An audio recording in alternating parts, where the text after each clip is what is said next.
कृष्णा। तो आज हम स्टोरी करेंगे पद्म पुराण से। इसमें भगवान विष्णु जो है माँ लक्ष्मी को भगवत गीता की इम्पोर्टेंस बताते हुए एक बहुत ही इंटरेस्टिंग स्टोरी सुना रहे हैं। इसमें 3 कैरेक्टर आएंगे इस स्टोरी में। सुशर्मन जो कि एक ब्राह्मण है, एक बैल और एक पैरट, एक तोता। 3 लोगों का इस पे बहुत इंपॉर्टेंट रोल आएगा। तो भगवान विष्णु जो है माँ लक्ष्मी को सुशर्मन की स्टोरी सुनाते हुए बताते हैं कि किस तरह से ये ब्राह्मण जो है ये अपने ब्राह्मणिक कल्चर के हिसाब से कितना डिफरेंट था, बहुत ही ज्यादा विपरीत ऑपोजिट नेचर का था, बहुत ही करप्ट था, एल्कोहलिक था, बहुत ही पुअर भी था और वो सूखे पत्तों की प्लेटें बना बना करके बेचा करता था और उससे जो उसको पैसे मिलते थे उसको भी वो अल्कोहल में ही वेस्ट कर दिया करता था। एंड उसके ये सारे गंदे नेचर की वजह से, गंदे बिहेवियर की वजह से जब उसकी डेथ हुई तो obviously he got hellish planets. अब उन हेलिश प्लैनेट्स में जाने के बाद सुशर्मन को बहुत टॉर्चर्स मिले, बहुत परेशानियां उठानी पड़ी एंड देन फिर उसके बाद उसको नेक्स्ट योनि भोगने के लिए एक बैल की मिली। अब इस योनि में जो बैल की थी, इसमें भी जो उसका मालिक था वो बहुत ही उसको मारता था, परेशान करता था, तंग करता था और बहुत ही कष्टों में रखता था। अब सुशर्मन जो है वो बैल की योनि में बहुत ही परेशान होकर के एक दिन बीमार हो गया और उसकी ऑलमोस्ट डेथ होने वाली थी। बट वो इतना कष्ट में था लेकिन प्राण नहीं छूट रहे थे, just because of his bad karmas, उसके सिंस की वजह से उसके प्राण नहीं छूट रहे थे और वो कष्ट भोग रहा था अपनी इस योनि में। यही चीज देख करके कुछ आसपास के लोगों ने वहां इकट्ठा हो गए। उन लोगों में एक प्रोस्टिट्यूट भी थी और आज भी ऐसा होता है जब किसी के प्राण नहीं छूट रहे होते हैं और वो कष्ट भोग रहा होता है तो आसपास के लोग ये कह देते हैं कि अरे भगवान कुछ पुण्य हमारे इसको दे दो जिससे कि इसको कष्टों से छुटकारा मिल जाए। वैसे ही उस वक्त भी हुआ। उन सब जो भीड़ खड़ी थी उन सब ने ये बात कही कि भगवान कुछ हमारे पुण्य इसको दे दो जिससे कि इसके प्राण छूटे और अब इसका कष्ट खत्म हो जाए।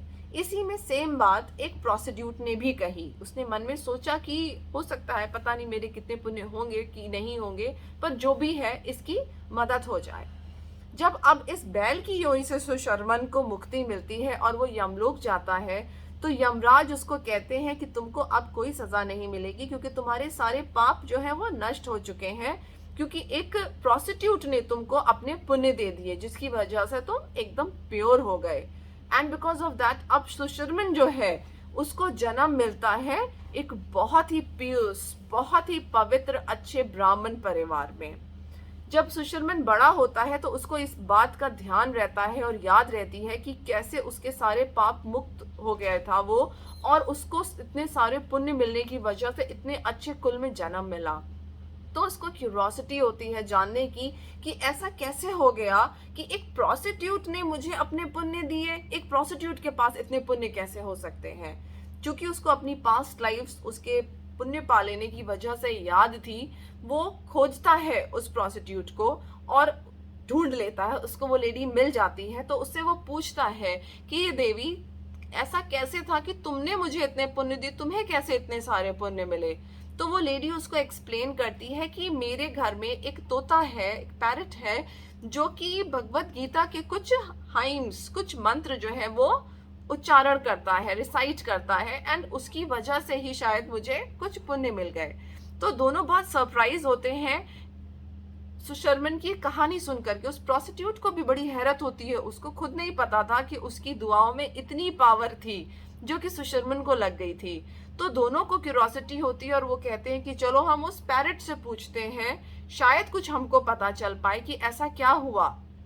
तो वो लोग उस पैरट के पास जाके कहते हैं कि तुम्हें ये सारे मंत्र कहाँ से याद हुए, कैसे ऐसा हो सकता है।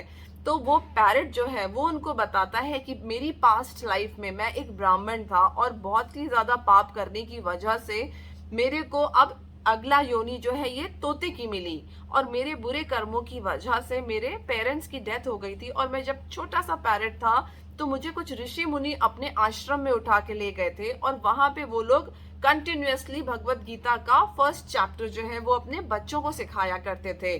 उनको सीखता देख देख करके मैंने भी उनसे उसके सारे श्लोक सीख लिए और मैं भी उनको रिसाइट करना शुरू करा। फिर मेरे को एक दिन एक चोर ने चुरा लिया और इस प्रोस्टिट्यूट को बेच दिया। तो मैंने यहाँ पे वो जो है चैंटिंग शुरू कर दी उन मंत्रों की, उन श्लोकों की। तो इसी तरीके से अब उस प्रोस्टिट्यूट ने सुन लिए वो श्लोक, फिर उस प्रोस्टिट्यूट के थ्रू सुशर्मन जो कि बैल की योनि में था उसको वो पुण्य प्राप्त हो गए।